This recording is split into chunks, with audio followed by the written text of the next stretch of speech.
Irmãos, abram as suas Bíblias no livro do profeta Isaías, no capítulo 42, e mantenham as suas Bíblias abertas neste capítulo. O sábio diz no livro de Eclesiastes: doce é a luz e agradável aos olhos ver o sol. Ele é um observador, um sábio, e ele sabe que a luz é vital. Isso me faz lembrar de uma história da minha adolescência.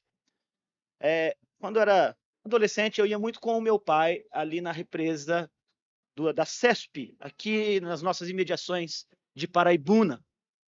Nós tínhamos ali um conhecido, um amigo de meu pai, que ele visitava numa fazenda, e há uma grande represa lá, que talvez qualquer um de nós aqui que já foi para o litoral passou por ela. Essa represa é vista ali pela estrada Rodovia dos Tamoios. E nós gostávamos de pescar naquela represa. E numa certa ocasião nós saímos em direção ao outro lado da represa no fim do dia, para que a gente pescasse daquele lado.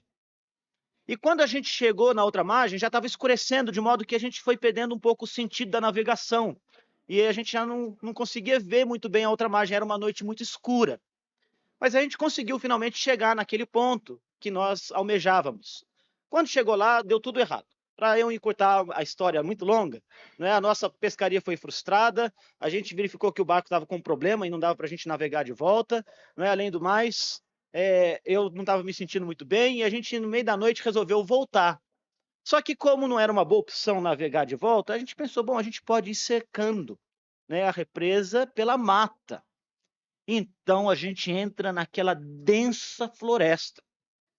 E a história, conforme eu me lembro dela, é que era uma floresta, assim, parecendo talvez uma floresta perdida, não é? Mais perigosa do que aqueles lugares inexplorados da floresta amazônica.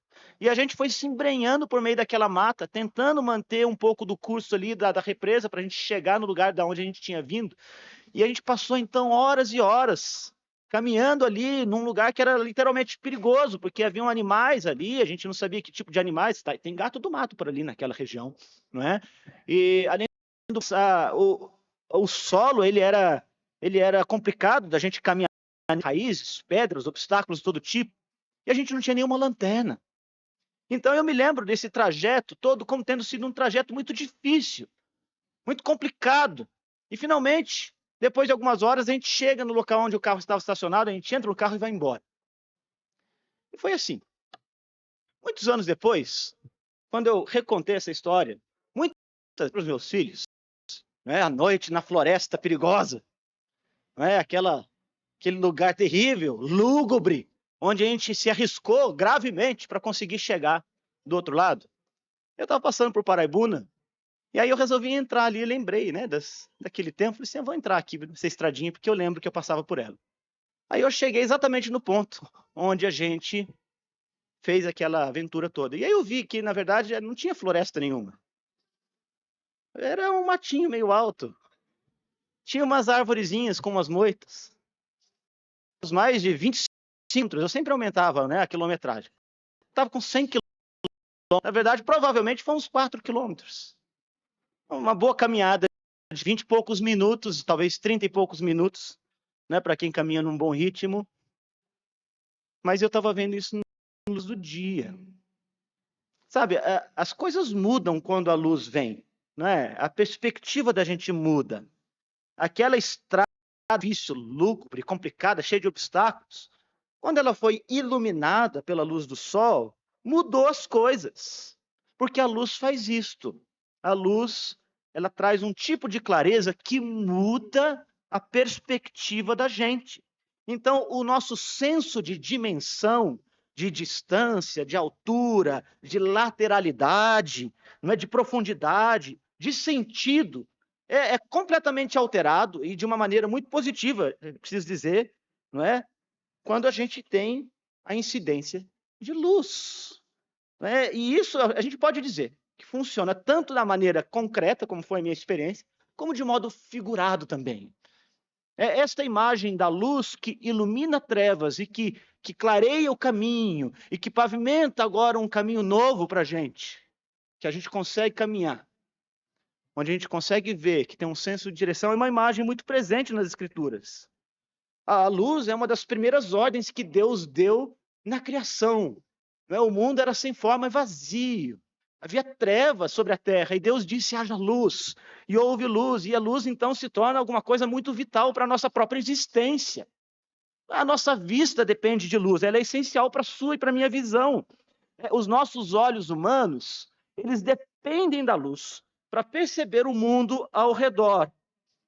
É alguma coisa assim que nos ajuda a ter uma percepção de profundidade, de cores, não é?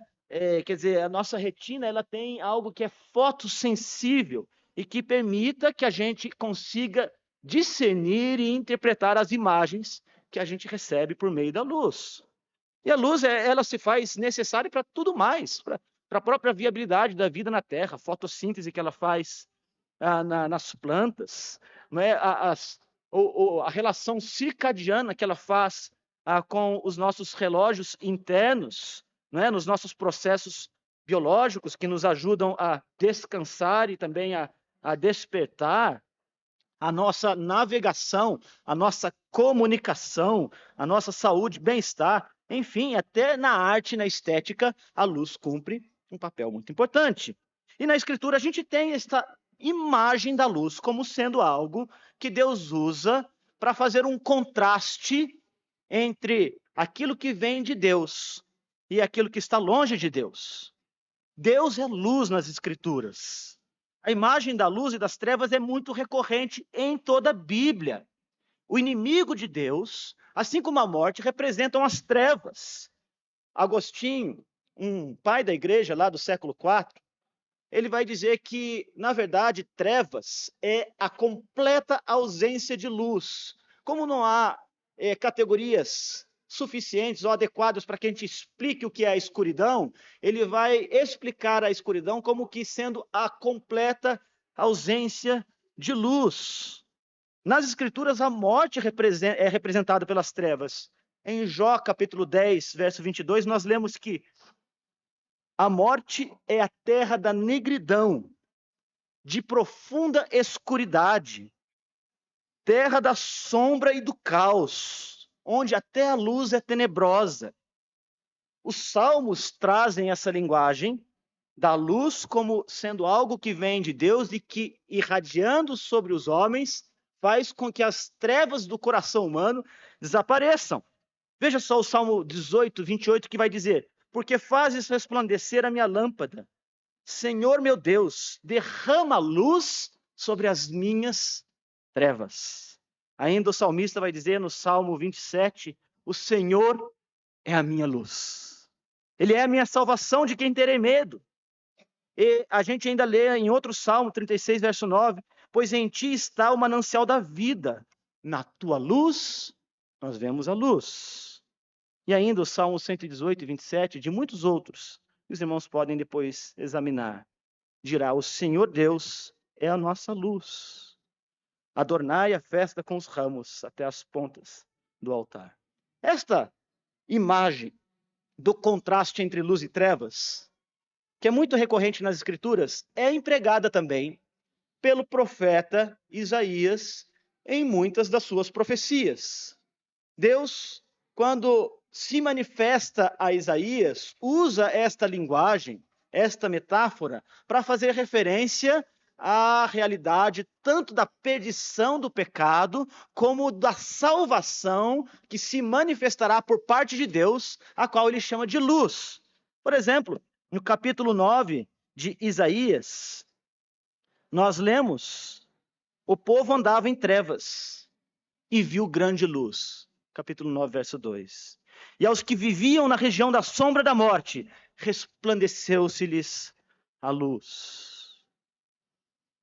E neste capítulo 42, Isaías passa a utilizar essa linguagem, tanto nesta parte como em outras mais adiante, para dizer que Deus enviará a sua luz, que representa a própria presença de Deus, a presença poderosa e salvadora de Deus, por meio do seu servo.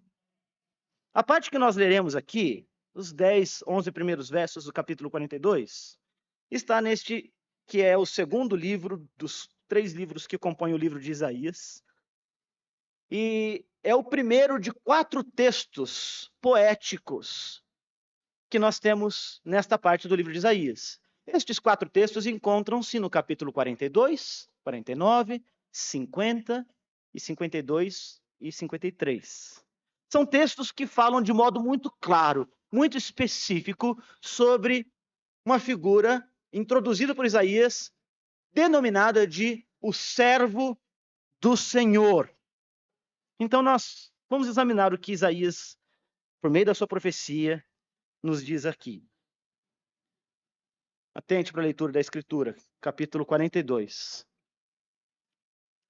Eis aqui o meu servo, a quem sustenho, o meu escolhido em quem a minha alma se compraz. Pus sobre ele o meu espírito, e ele promulgará o direito para os gentios. Não clamará, nem gritará, nem fará ouvir a sua voz na praça.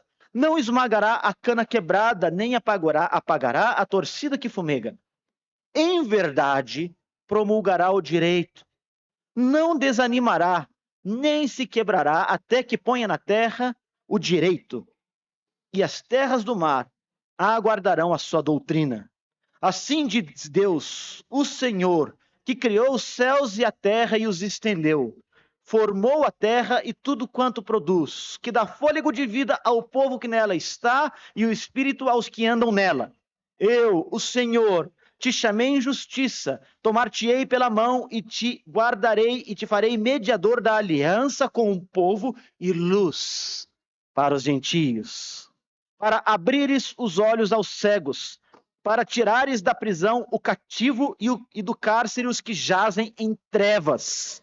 Eu sou o Senhor, este é o meu nome. A minha glória, pois, não a darei a outrem, nem a minha honra às imagens de escultura.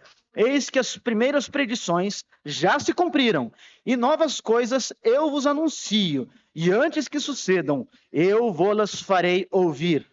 Cantai ao Senhor um cântico novo, e o seu louvor até as extremidades da terra. Vós, os que navegais pelo mar, e tudo quanto há nele, vós, terras do mar e seus moradores. Alcem a voz o deserto, as suas cidades e as aldeias habitadas por Quedar. Exultem os que habitam nas rochas, e clamem do cimo dos montes.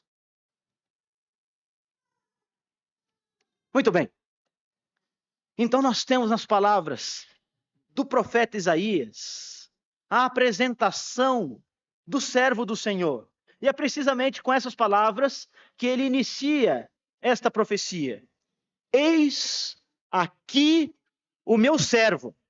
Deixa eu chamar a sua atenção para este modo de apresentação que ele faz aqui, porque ela vem como um contraste em relação a outras figuras que também aparecem em Isaías. Por exemplo, se você vai no capítulo 41, você pode até abrir ali, que está na mesma página ou na página anterior, no verso 24, por meio do profeta, Deus está falando dos ídolos.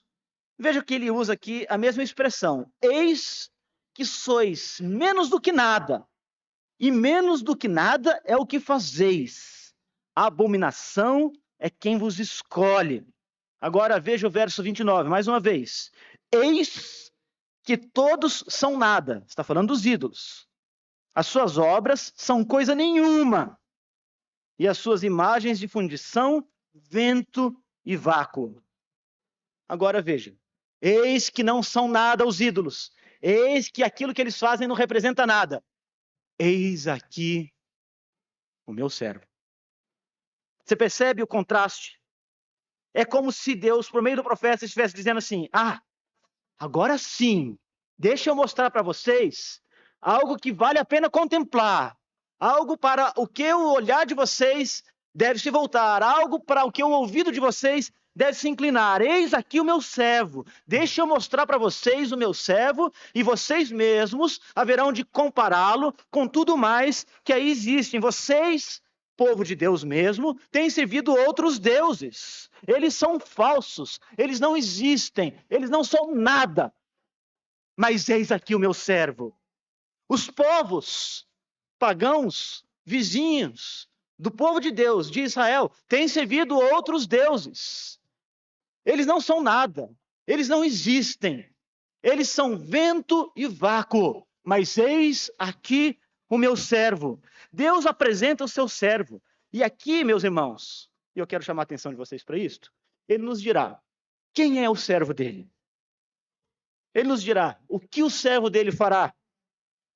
Ele nos dirá como Deus mesmo assegura que o servo dele fará o que ele fará. E por fim ele nos dirá o que nós devemos fazer.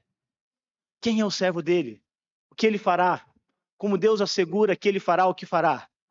E em quarto lugar, o que nós devemos fazer? Então, quem é o servo do Senhor? Não é incomum que esta expressão, servo do Senhor, seja empregada na Bíblia para fazer referência a pessoas que na história da redenção Deus usou com certos propósitos. Por exemplo, Deus vai chamar até mesmo um rei pagão chamado Nabucodonosor de seu servo. Nós lemos mais adiante, neste mesmo livro do profeta Isaías, no capítulo 44, no capítulo 45, também no capítulo 48, que um rei que não havia ainda nem nascido, acerca de quem Deus já anuncia ao profeta que será usado por ele para libertar o seu povo, chamado Ciro, é como se fosse um pastor, um servo de Deus, que será usado para este propósito. Deus vai suscitar um libertador por meio de um rei pagão e ele haverá de servir a Deus. Se a gente lê, por exemplo, no capítulo 41 mesmo, no capítulo anterior, o verso 9, olha que interessante. Aqui Deus está falando que aquele que ele tomou das extremidades da terra, chamou dos cantos mais remotos e disse: Tu és o meu servo, eu te escolhi e não te rejeitei. Deus chama Israel de seu servo. Veja lá o capítulo 44, verso 21, que diz assim: Lembra destas coisas, ó Jacó, ó Israel, porquanto és o meu servo. Eu te formei, tu és o meu servo, ó Israel. Não me esquecerei de ti. Desfaço as tuas transgressões como a névoa, os teus pecados como a nuvem. Torna-te para mim, porque eu te remi. Mas será que Deus está falando de Ciro? Ou será que Deus está falando de Israel? Quer dizer, no nosso texto, nós poderíamos tentar reduzir ou resumir, né? Ele não está falando dos profetas da antiguidade, talvez do próprio Isaías. O próprio texto vai ajudar a gente a entender de quem Deus está falando. Olha a linguagem do verso 1. Eis aqui o meu servo. Basicamente ele está dizendo, prestem atenção nele. Eis aqui o meu servo. Prestem atenção nele. Eu o sustento. Ele é meu escolhido. A minha alma tem prazer nele. E sobre ele está o meu espírito. O servo do Senhor é escolhido por Deus, ele é eleito por Deus, ele é chamado por Deus, ele é convocado por Deus, ele é colocado por Deus naquele lugar onde ele está para realizar uma obra que Deus mesmo confiou a ele. O servo do Senhor é chamado pelo próprio Pai para realizar essa obra. Mais do que isso, o servo do Senhor é alguém em cuja alma ele se compraz. Quer dizer, Deus se compraz, ele tem alegria, ele tem prazer no seu servo. Será que nós podemos dizer isso em relação aos demais servos de Deus que aparecem nas Escrituras? Talvez Israel, talvez estes mesmos pagãos como Ciro, Nabucodonosor e outros, que também são chamados de servos de Deus, porque em alguns momentos Deus os utilizou para certos propósitos? Não. Seguramente não é alguém em quem Deus tem plenitude de alegria. Muitos destes foram reprovados pelo Senhor. O servo do Senhor é alguém em quem o Espírito de Deus repousa. Embora aqui na nossa língua portuguesa o texto fale sobre o Espírito que será colocado nele eu pus o meu espírito, aqui há uma ação perfeita da parte de Deus. Basicamente, o texto nos diz que este servo do Senhor é alguém em quem está o meu espírito, permanentemente. E com isso nós temos esta impressão que o texto nos dá de que o servo do Senhor é alguém que está intrinsecamente ligado ao Espírito de Deus. Ou seja, é alguém em cuja companhia Deus, o Espírito, está sempre ao lado. É muito possível que Isaías não tinha muita clareza de quem, afinal, é este servo do Senhor. Mas ele sabia que não era ele. Ele sabia que não está falando de um rei futuro que vai nascer ainda. Não está falando de Israel. Não. Israel já havia trazido muito desprazer à alma de Deus. Não eram aqueles reis idólatras e pagãos. O servo do Senhor, este que é descrito aqui, é alguém absolutamente diferente de qualquer um que já havia passado por essa terra. Era diferente, inclusive, do próprio Isaías, que quando esteve na presença de Deus, colocou a sua boca no pó em desespero, porque julgou que na própria presença de Deus, por causa dos seus pecados, ele seria consumido. De fato, ele estava certo em seu juízo. Ele haveria de ser consumido mesmo se Deus não o houvesse perdoado e o purificado. E note também a importância dos pronomes usados aqui.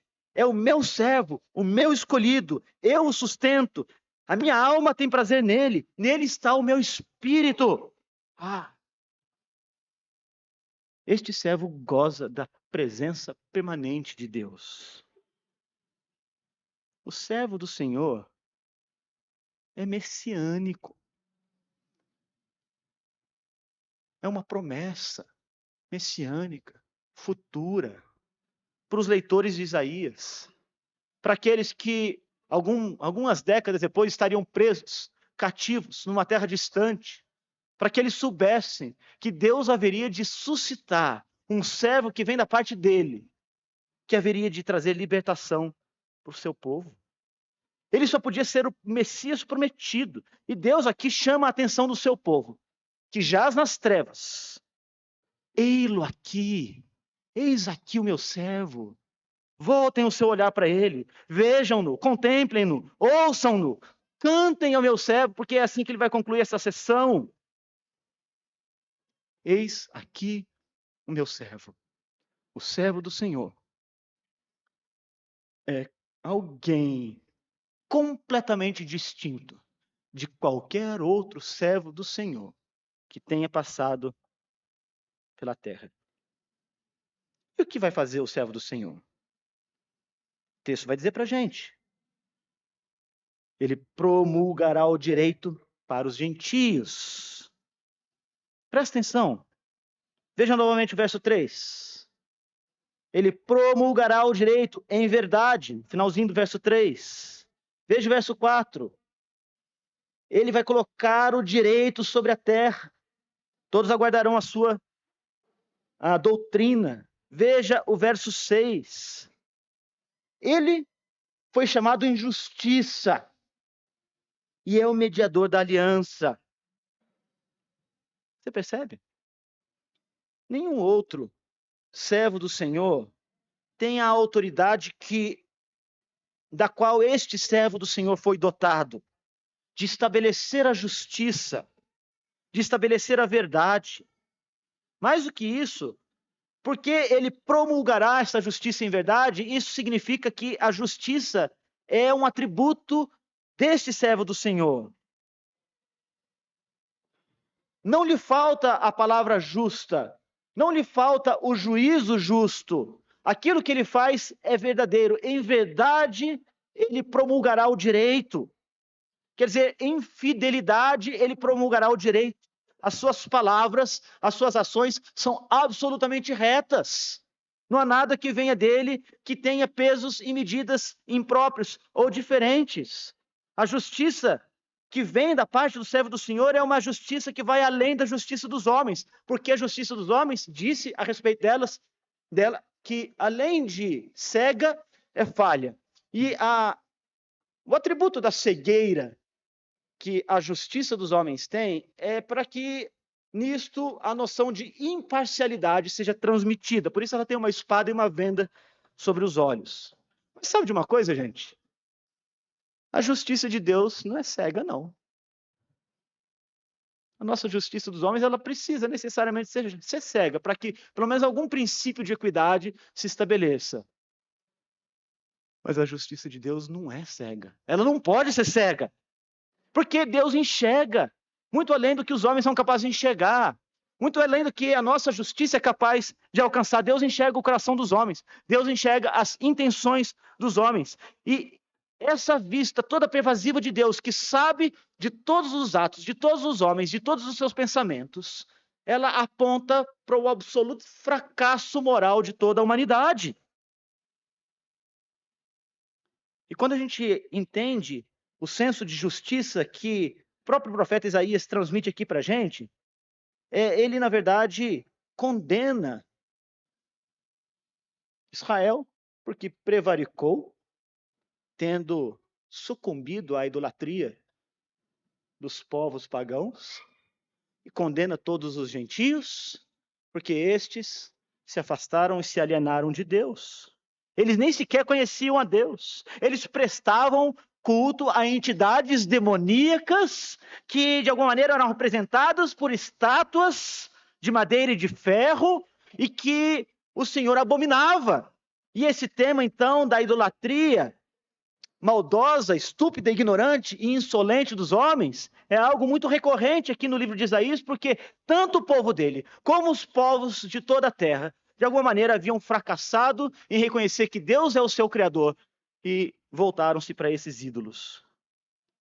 E então, este servo veio endireitar esse caminho.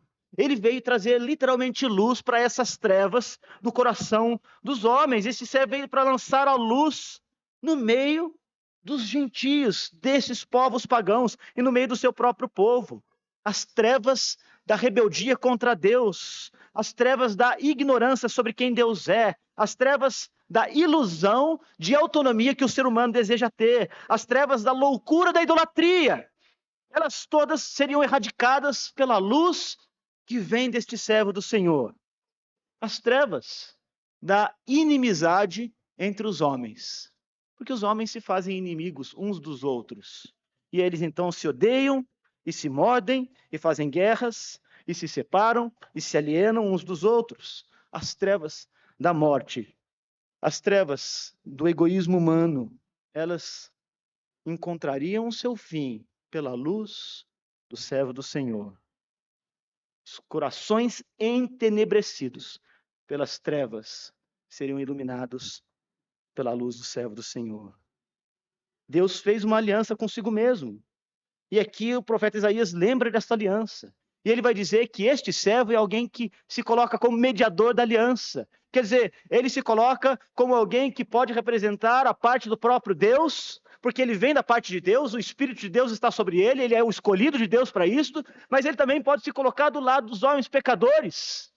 Ele pode se colocar do lado daqueles que estão quebrados, daqueles que estão partidos, daqueles que estão machucados, daqueles que estão feridos, daqueles que estão mortos, e representá-los, concedendo-lhes vida e trazendo luz para suas trevas.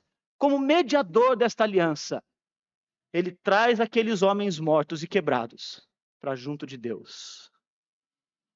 Este é o servo do Senhor. E esta é a sua obra. Ele vai abrir as portas dos cárceres. O próprio texto nos diz isso. Ele vai ser o mediador para, verso 7, abrir os olhos dos cegos e tirar da prisão das trevas os homens. Aqueles que jazem mortos em trevas serão vivificados pela luz que vem do servo do Senhor. E como é que ele vai fazer isto? Se nós temos um servo que vem da parte de Deus, diferente de qualquer outro, e que vem para estabelecer a sua justiça, porque ele é reto e justo. A justiça é algo inerente a este servo do Senhor. Mas ele fará isso lançando luz sobre os homens. E como que ele vai fazer isso? Volta para os primeiros versos. O que ele diz? Ele promulgará o direito para os gentios. Não clamará, nem gritará, nem fará ouvir a sua voz na praça. não esmagará a cana quebrada, nem apagará a torcida que fumega. Sabe? Não gritará e não clamará. Os reis conquistadores, nos tempos da antiguidade, eles faziam um furdunço danado, gente, não é? Em torno das suas conquistas. Eles gostavam da atenção que isso trazia a eles, porque isso, de alguma maneira, os glorificava. Então, os arautos saíam pelas praças, eles saíam pelas ruas para anunciar os grandes feitos dos Césares, dos conquistadores, dos grandes generais. E então faziam ali todo um furdunço acerca daquele grande conquistador. E eles mesmos, acerca de si mesmos, porque muitos deles, inclusive, se consideravam uma forma de divindade, eles se apresentavam dessa forma. O conquistador, o pai das nações, o filho de Deus, aliás, um título que muitos dos imperadores romanos atribuíam a si mesmos. Não. Porque este servo do Senhor, ele não vem pela via militar. Ele não vem pela violência. Ele não vem pela guerra. Ele não vem nem como os gregos daquele tempo vinham, pela via, né, da retórica sofista, pelo uso de artimanhas que constroem palavras convincentes e argumentos, que lançavam, ao mesmo tempo que dúvida, uma forte impressão sobre seus ouvintes, que consideravam aquela pessoa tão sábia que não dava nem para entender o que ela dizia. Ele vem com mansidão. Ele vem em humildade. Ele vem com graça. Ele vem distribuindo palavras de edificação. Ele vem trazendo palavras de consolo. Ele vem trazendo palavras de conforto. Ele vem trazendo palavras de ajuda. Ele vem trazendo palavras de reconciliação. Ele não esmaga a cana quebrada. Interessante. O texto não se preocupa aqui em dizer como que a cana quebrou. O caniço se partiu. Mas aqui é óbvio que ele não vem com aquela fúria de conquistadores que faziam dos seus conquistados os seus escravos. Mas ele vem para curar aqueles que estão quebrados e partidos. Ele vem para remendar um coração partido, para ajudar o que está ferido, para estender a mão ao necessitado, para pobres de espírito, cansados e sobrecarregados. Este servo do Senhor, ele não veio para quebrar. Ele veio para consertar. Ele veio para remendar. Ele veio para pegar aquilo que estava partido, estava estraçalhado, a juntar aquilo e refazer aquilo. Fazer tudo novo. Ele não apaga a torcida que fumega. A nossa versão usa um vocabulário mais rebuscado, que eu acho bonito, Ara? O que é a torcida que fumega? É o paviozinho, Já viu nas festas de aniversário, quando as crianças sopram, E aí tá quase apagando o pavio, aí ele vai e acende de novo, Bate um ventinho, vem oxigênio ali e acende aquela chama de novo. Até que vem alguém, molha o dedo e apaga o pavio. Aí não tem mais chama, Este servo do Senhor, ele não vai fazer isso. Ele não veio para apagar o pavio que já está no fim, o pavio que já está se esgotando. Essa aqui é uma imagem que nos ajuda a talvez interpretá-la como aquela pessoa que já está no fim das suas forças, já não tem esperança, sabe? Já está ali no seu limite. E aí vem alguém e dá aquela palavra, ou faz aquele gesto agressivo, às vezes cínico, às vezes duro, às vezes frio, às vezes cruel, que é a gota d'água e que faz com que aquela esperança se desapareça, que ela evaneça. Não. Ele não veio apagar o paviozinho. Pelo contrário, ele veio alimentar a chama daquele pavio, para que ele possa se acender mais uma vez e para que ele possa brilhar. Ele acende a chama do pavio, porque essa é a obra do servo do Senhor. Ele estabelece sim o direito, ele fala da justiça de Deus, ele mostra a condição de condenação de todos os homens, mas ele o faz amorosa, cuidadosa, graciosa, bondosamente, cheio de graça, cheio de verdade, cheio de mansidão, cheio de amor. É assim o servo do Senhor. Ele não vai quebrar o caniço partido e nem apagar o pavio que está só fumegando.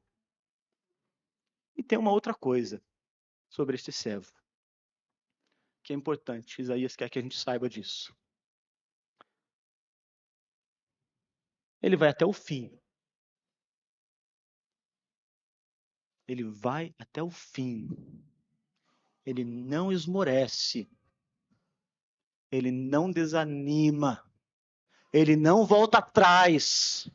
O que ele faz é seguro. Aquilo que vem dele é garantido. Não há nada que possa demovê-lo dos propósitos para os quais ele foi chamado. Ele é o escolhido do Senhor, sobre quem está o Espírito de Deus. E a obra dele ele vai realizar de forma definitiva, plena, cabal e sem qualquer interrupção. Ele aguenta firme e vai até o fim na sua missão. O texto diz isso para a gente. Não desanimará, verso 4, nem se quebrará até que ponha a terra o seu direito. Não desanimará e nem se quebrará. Ninguém pode tocá-lo. Não há nada que os homens possam fazer com o servo do Senhor que ele não permita que seja feito. Só será feito com aquele servo do Senhor aquilo que ele mesmo conceder que seja feito. Porque ele é imparável.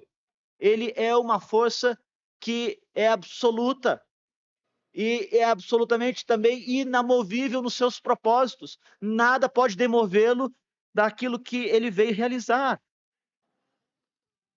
Há muitos heróis da nossa literatura, tanto na antiguidade como dos nossos dias, que, ainda que com muita boa vontade, não é, e que retratados com algum nível de pureza, em algum momento sucumbem e caem e até fracassam. Um deles é de uma obra que eu quero destacar aqui para vocês, do século XIX, um escritor russo chamado Fyodor Dostoiévski, que escreveu um livro intitulado O Idiota. E nesse livro ele fala de uma figura chamada Mishkin. Ele era um príncipe. E Mishkin, ele se afasta do seu reino, lá em São Petersburgo, por muito tempo, porque ele faz um tratamento com o problema que ele tinha de epilepsia na Suíça.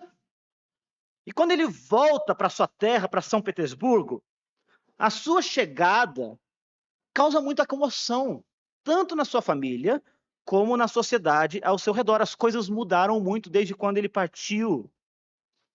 E é muito interessante, porque ele era uma figura que é retratada como sendo muito honesto, muito transparente naquilo que faz.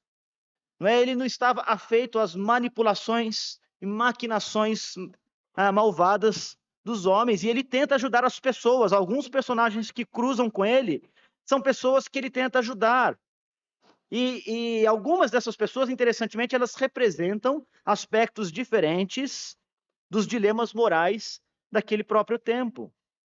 Gente que era atormentada por um passado de manipulação, não é? Gente que, de alguma maneira, se via ali acossada pela sociedade daqueles dias. E Mishkin, então, tenta redimir essas pessoas, salvando-as de um futuro de desgraça. Mas na medida em que a história de Mishkin vai se desenrolando, esses esforços que ele faz para salvar os outros se mostram completamente ineficazes por causa do veneno da sociedade ao seu redor. E a própria condição de Mishkin vai se deteriorando, de modo que essa pureza dele não consegue mais sobreviver em um mundo completamente corrompido. É mais ou menos essa mensagem que Dostoiévski quer mostrar para o seu leitor. E quanto mais ele tentava interagir, influenciar os outros de maneira positiva, mais ele era rejeitado e mais ele era manipulado pelas pessoas. No fim da história, muito trágica, aliás, e aqui não pode reclamar de spoiler, porque a gente está falando de um livro que tem mais de 100, 120 anos. Ele volta a ter um colapso mental, é internado mais uma vez naquele hospital lá na Suíça, termina a história em estado catatônico. E o título do livro é alguma coisa curiosa, porque para a sociedade ele é o idiota, para o autor o idiota é a sociedade. Mas o fato é que ele quer denunciar aqui que o veneno e a maldade dos homens é uma coisa tal que torna impossível a obra de redenção de qualquer um que se disponha a ajudar o homem perdido. Esse servo não é assim. Esse servo não é assim. Ele vai até o fim. Aquilo que Deus confiou a ele para ele fazer, ele vai fazer. Ele não desanima. Ele não esmorece. Ele não cansa. Ele não pode ser vergado pela maldade dos homens e nem pela astúcia de Satanás. Ele leva a sua missão até o fim, porque ele não pode ser quebrado. Ele não pode ser partido. Ele não pode ser entregue aos homens, a menos que assim ele o queira. Ele é o escolhido de Deus e ele vai realizar a obra para a qual ele foi chamado. Ele vai promulgar o direito. Ele será a luz dos homens. Ele irá adiante com perseverança até o fim. Note a maneira como os verbos estão colocados aqui. Ele promulgará o direito. Ele não vai tentar promulgar o direito, ele vai promulgar o direito. Ele não vai tentar iluminar os homens, ele será a luz dos homens. Ele será a luz dos gentios. Não, ele não vai ficar desencantado com a maldade dos homens. Ele conhece bem a maldade dos homens. E é justamente por isso que ele veio para iluminá-los. E ele não vai ferir a rocha como Moisés fez. Não. Ele não vai fugir para uma montanha como Elias fez. Não. Ele não vai tentar fugir da missão como Jonas fez. Não. Ele não vai fugir para a terra dos seus inimigos como Davi fez.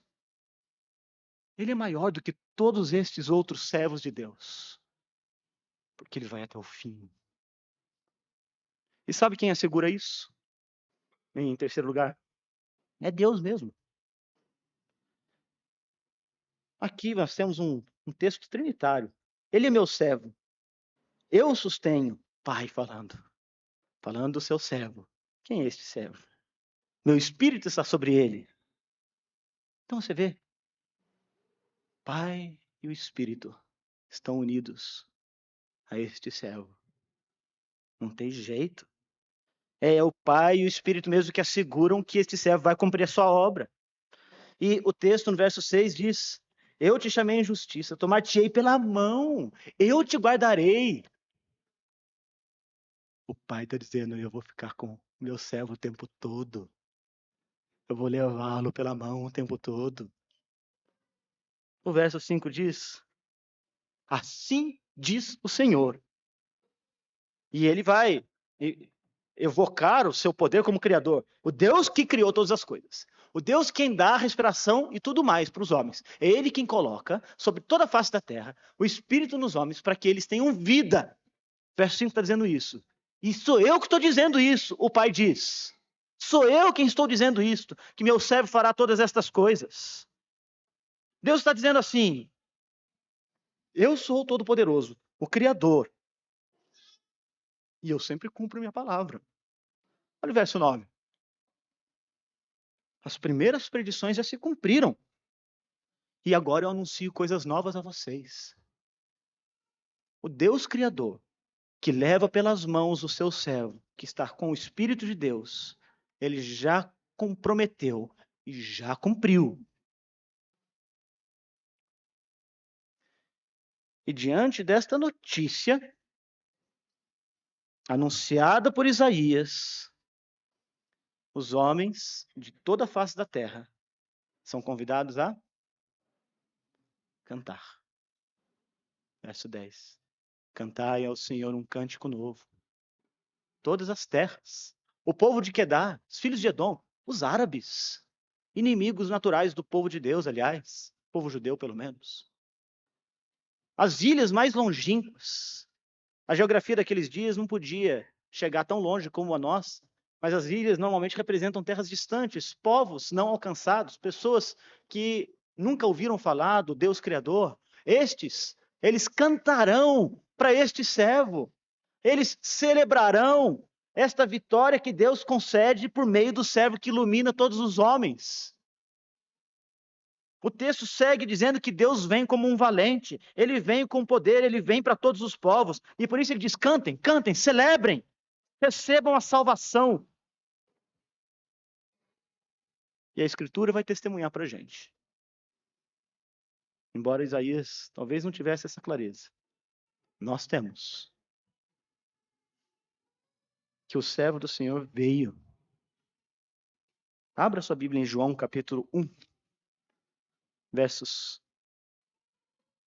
4 a 9.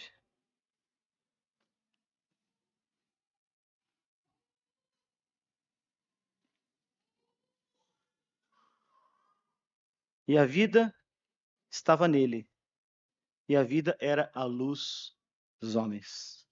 A luz resplandece nas trevas, e as trevas não prevalecem contra ela.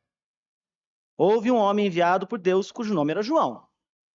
Este veio como testemunha para que testificasse a respeito da luz, a fim de todos virem a crer por intermédio dele. Ele não era a luz, mas veio para que testificasse da luz, a saber, a verdadeira luz que, vinda ao mundo, ilumina todo homem. Esta luz é Jesus. Ele é o servo do Senhor. E ele veio para brilhar a todos os homens. Nessa semana eu conversava com o querido irmão que está aqui à frente, o pastor Diego de Carlos. Ele me chamou a atenção para o fato de que o apóstolo Paulo, quando ele faz a sua defesa a Agripa, lá no finalzinho do livro de Atos, capítulo 26, ele faz uma referência a este texto aqui. Quer dizer, aos cânticos do Messias, que apresentam-no como sendo a luz para os gentios. Quando a gente chega lá em Atos capítulo 26, verso 18, Paulo, em sua defesa, ele vai dizer: para lhes abrires os olhos e os converteres das trevas para a luz e da potestade de Satanás para Deus, a fim de que recebam eles a remissão de pecados. Ele fala dos gentios.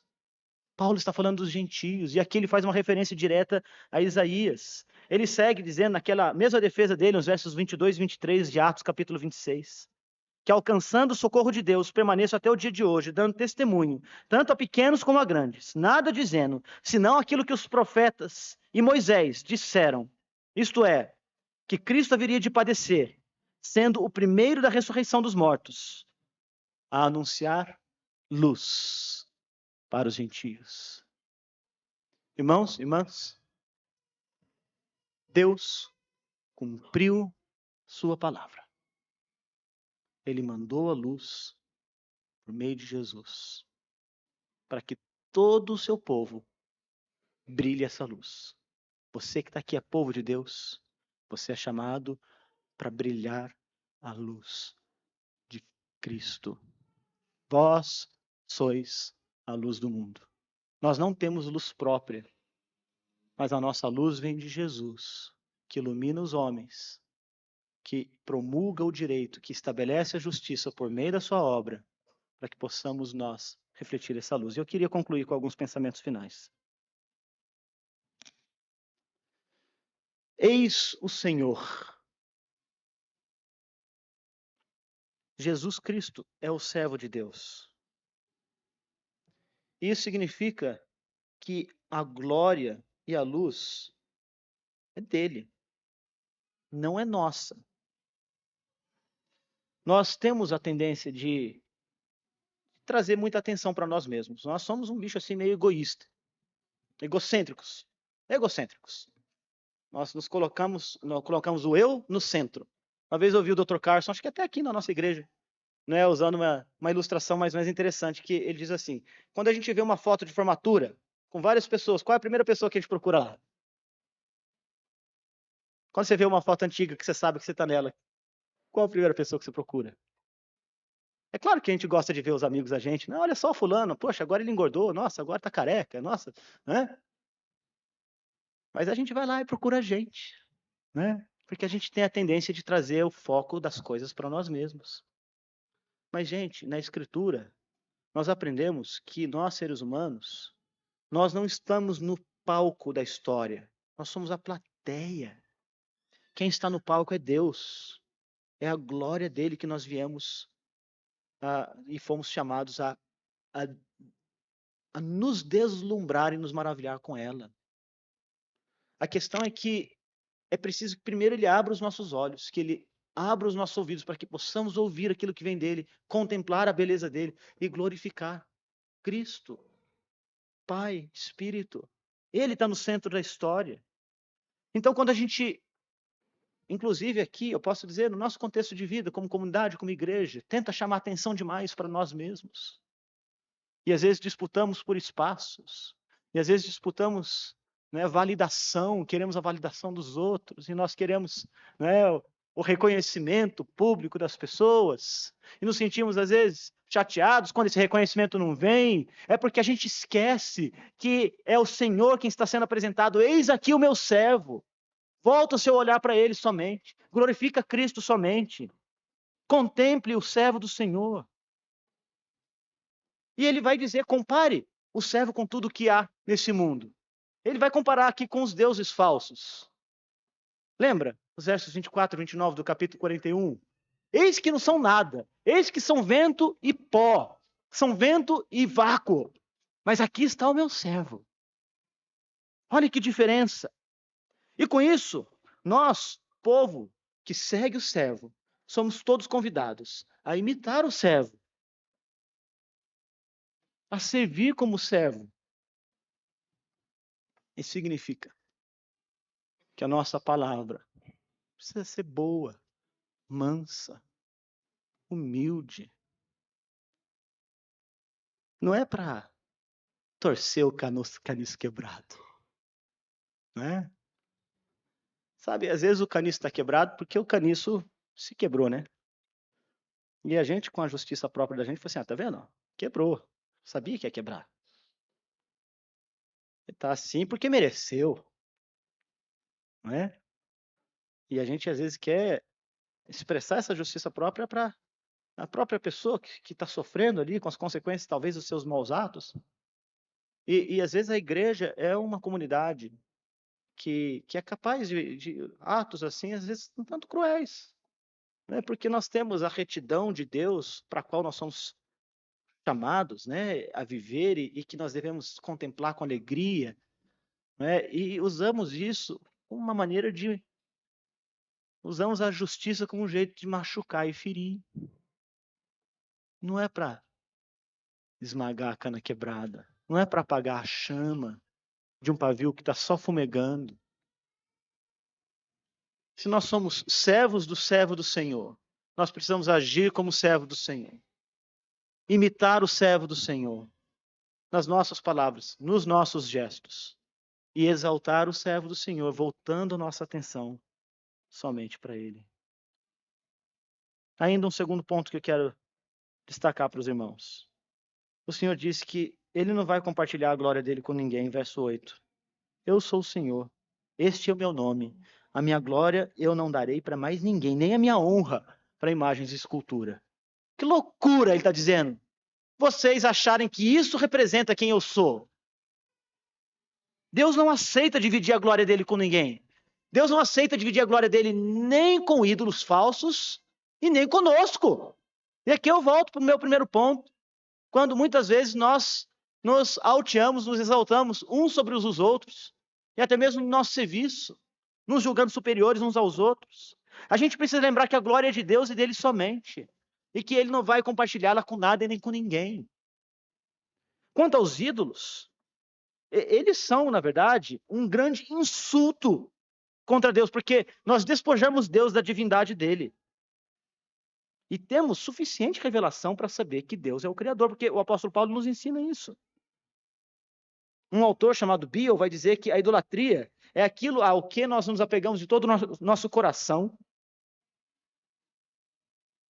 dando confiança e fé. Se a nossa confiança e a nossa fé não está em Deus somente, nós estamos roubando a glória dele e atribuindo a qualquer outra coisa. Então, nós temos de olhar bem para a vida da gente, para a nossa vida.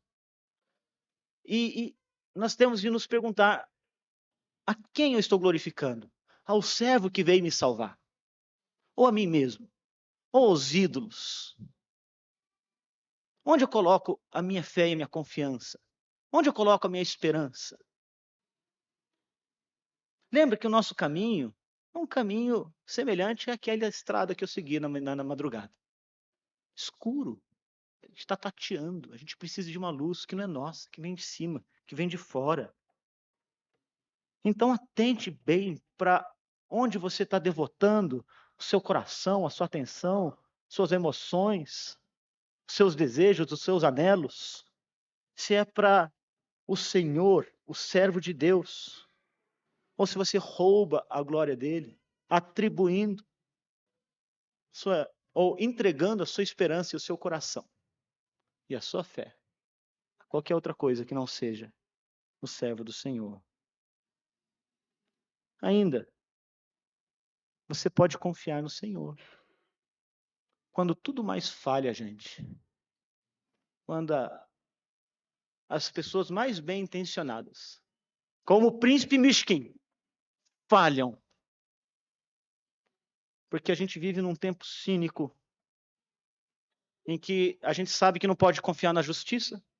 Aqui no Brasil, parece que está cada vez pior. A justiça tem um lado só. A gente não pode confiar nos agentes públicos e governantes. Os políticos, via de regra, são reputados como mentirosos e desonestos, historicamente, no Brasil. Às vezes a gente não pode confiar nem nos amigos da gente, não porque eles não queiram o nosso bem, mas talvez porque não possam fazer muito por nós. Mas você pode confiar no Senhor, porque a palavra dele nunca falha. Porque aquilo que ele veio realizar, ele realizou. Aquilo que ele prometeu, ele cumpriu. Nele você tem segurança plena e total. Você pode confiar no Senhor.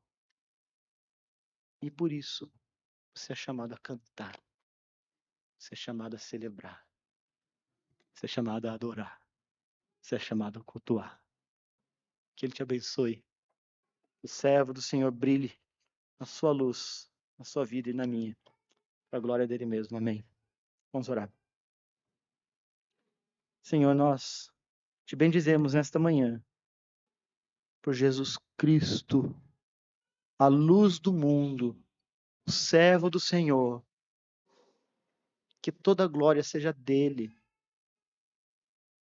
não nossa, mas que o nosso olhar esteja voltado para ele, não para nós mesmos. Que o Senhor nos ajude a que em nossa vida, no nosso dia a dia, sejamos sempre lembrados que só o Senhor salva, que fora do Senhor não há salvação, para que todo louvor e toda glória e toda fibra do nosso ser sejam devotados ao Senhor e ao Senhor somente. Louvado seja o teu nome. Bendize o teu nome no nosso meio e abençoa a nossa igreja. Em Cristo. Amém.